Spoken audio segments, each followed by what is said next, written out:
મિત્રો, આ વાર્તાનું ટાઇટલ છે કંજૂસ કાકા. આખી સોસાયટી એમને કંજૂસ કાકા કહીને બોલાવતી હતી. હસતી ફાટેલા ચપ્પલ, એક જૂનો જગ્ગો, અને કોઈ ક્યારેક એને ક્યારે પણ કોઈને એક રૂપિયો પણ નહીં આપવાનો. પણ એમના મૃત્યુ પછી જે સત્ય બહાર આવ્યું એનાથી આખી સોસાયટીનું માથું છે એ શરમથી ઝૂકી ગયું. સારા વિસ્તારમાં એમની ચર્ચા થઈ. આવો જાણીએ સરસ મજાની વાર્તા. નમસ્કાર દોસ્તો, હું છું આપનો મિત્ર રાજેશ વડવડિયા અને સરસ મજાની વાર્તામાં આપનું સ્વાગત છે.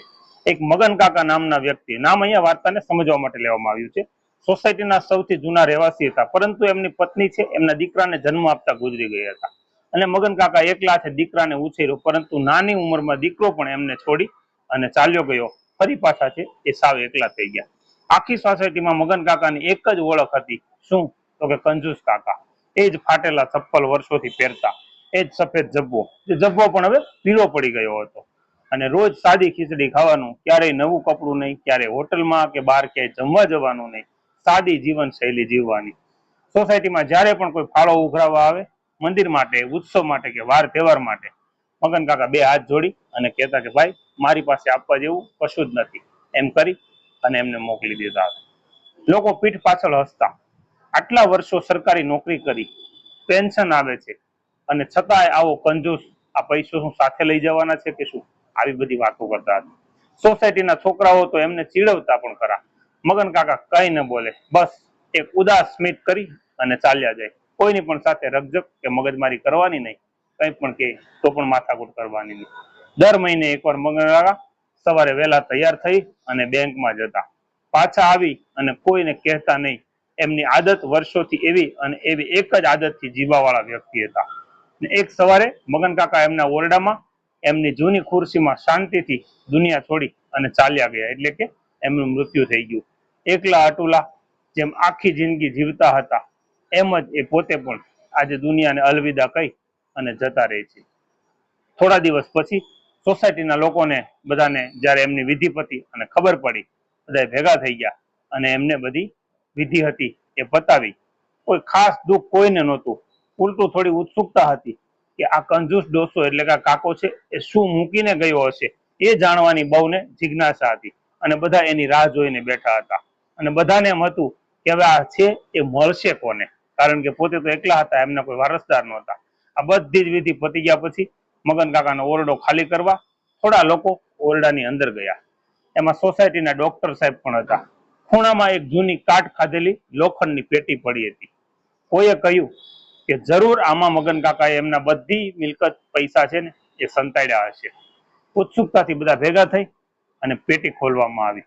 અંદર પૈસા તો નહોતા, પણ જે હતું એ વાંચી અને ત્યાં ઉભેલા ઉપસ્થિત બધા જ લોકો છે એમના હાથ ધ્રુજવા લાગ્યા. એવી કંઈક ઘટના ઘટી.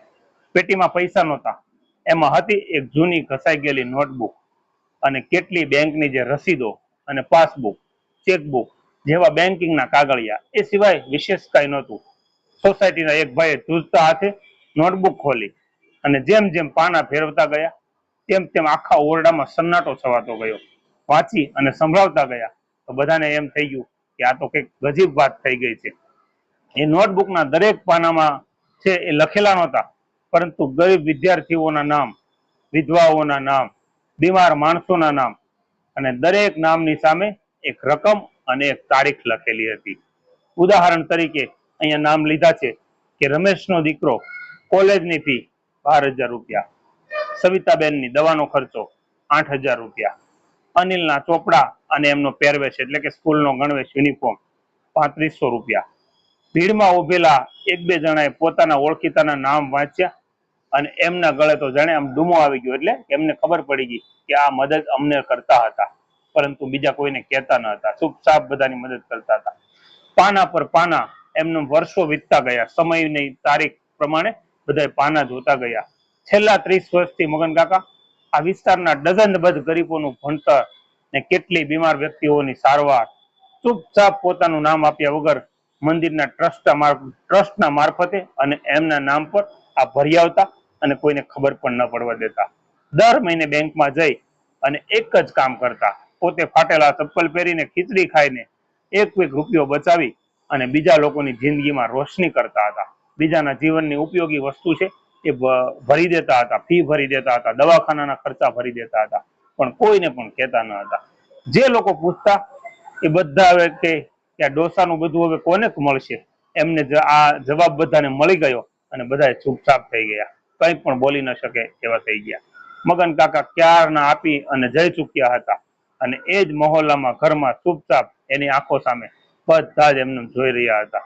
નોટબુકના છેલ્લા પાને મગન કાકાના હાથે લખેલો આવો એક નાનકડો એવો એક પત્ર હતો અને પત્રની અંદર બધું એમણે એને પોતાની જીવનની ચર્યા છે એ પણ લખી હતી અને લખ્યું હતું કે જ્યારે હું જુવાન હતો ત્યારે મારે એકનો એક દીકરો છે એ બીમાર પડ્યો. મારી પાસે દવાના પૈસા નહોતા. પૈસાના અભાવે મેં મારા દીકરાને મારી નજરની સામે મરતા જોયો અને તે દિવસથી મેં નક્કી કર્યું કે મારા જીવતે જીવ આ વિસ્તારમાં કોઈનું બાળક પૈસાના અભાવે રીબાશે નહીં, દુઃખી નહીં થાય અને દવાખાનાની તકલીફના લીધે એમને અવસર નહીં આવવા દઉં. ગુપ્ત રીતે મદદ કરી જેથી એ બાળકોને દયા નહીં પણ ગૌરવ મળે, કોઈને ખબર પણ ન પડી કે કોણ આપે છે, કારણ કે સાચું દાન તો એ જ છે કે લેનારનું માથું ઝૂકવા ન દે. એમાં લખ્યું હતું કે મારા ગયા પછી ઘર પણ આ ટ્રસ્ટને આપી દેજો જેથી કોઈ બીજા બાળકનું ભણતર છે એ અટકે નહીં.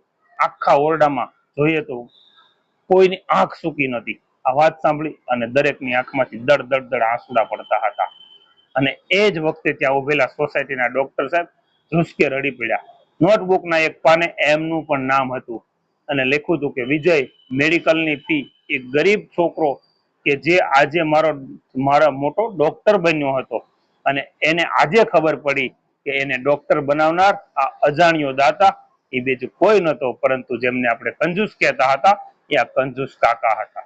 જે કાકાને આખી સોસાયટી કંજૂસ કહી અને હસતી હતી, જે છોકરાઓ એમને ચીડવતા હતા એ બધા જ આજે એમને પોતાની સામે હાથ જોડી અને ઊભા હતા અને એમની આંખોમાંથી પસ્તાવાના આંસુ વહી રહ્યા હતા. દુનિયા જેને કંજૂસ સમજતી હતી એ ખરેખર સૌથી મોટા દાનવીર નીકળ્યા અને એ પણ ફક્ત પોતાના સુખમાં જ કંજૂસ હતા, બીજાના સુખમાં નહીં. એવા માણસો એ ક્યારેય મરતા નથી પણ લોકોના દિલમાં સ્થાન બનાવી જાય છે. એ હજારો જિંદગીઓ છે એ એમના આશીર્વાદથી અને એમના આભારથી જીવતી હોય છે. મિત્રો, આ વાર્તામાં સારી છે કે આપણી આજુબાજુમાં પણ ઘણા બધા લોકો આવા છુપી રીતે કેટલાય લોકોની મદદ કરતા હોય છે, પરંતુ વધારે કોઈને ખબર નથી પડતી અથવા તો કોઈને જાણ નથી કરતા અને એકદમ પરિંદા બની અને કેટલા લોકોની મદદ કરી અને કેટલા લોકોને ઉગાડતા હોય છે, પરંતુ લોકોને જોવાની દ્રષ્ટિ કંઈક અલગ હોય છે એટલે લોકો એને કંજૂસ કે આવી બીજી કોઈ પણ દ્રષ્ટિએ જોતા હોય છે. દોસ્તો, આપને કેવી લાગી આ વાર્તા એ કોમેન્ટ કરી અને જણાવશો અને આવી જ બીજી વાર્તા અને વિડીયો માટે અમારી સાથે જોડાયેલા રહેશો. Thank you. જય હિન્દ, જય ભારત, જય જય ગરવી ગુજરાત.